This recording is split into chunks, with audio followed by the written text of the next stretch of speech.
makita natin yung improvements mo. So, malapit ako ha. I'd like you to look at the ceiling.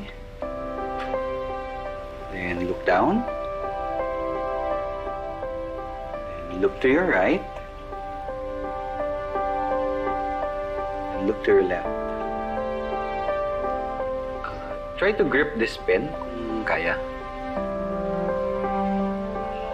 Wow, that's good. Galing.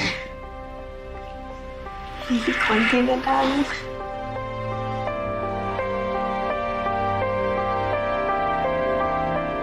Dok, sabihin niyo na lang po sa amin kung may pag-asa pa pong gumaling si Billy. Her chances of a full recovery depends on a lot of factors. Gaya ng severity ng apraxia or extent ng brain damage niya. Ano ibig sabihin, Doc? Na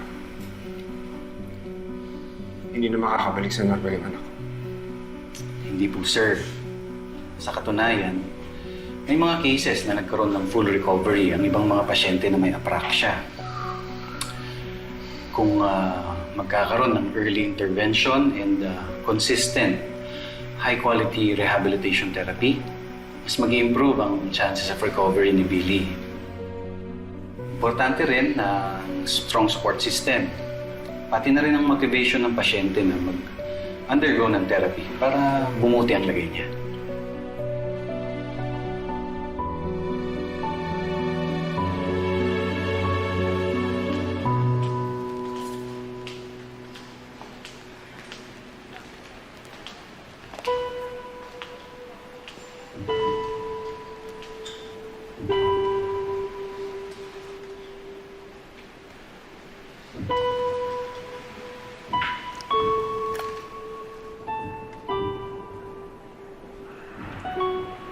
Ayun. Tatagan mo yung loob mo, ha? Pagsubok lang to. May awa ang Diyos at malalagpasan din natin to. Paano kung hindi na makabalik sa dating anak ko?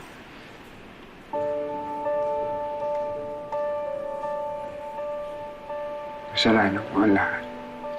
Kung hindi kami nagtalo, hindi dapat masasagasaan si Billy.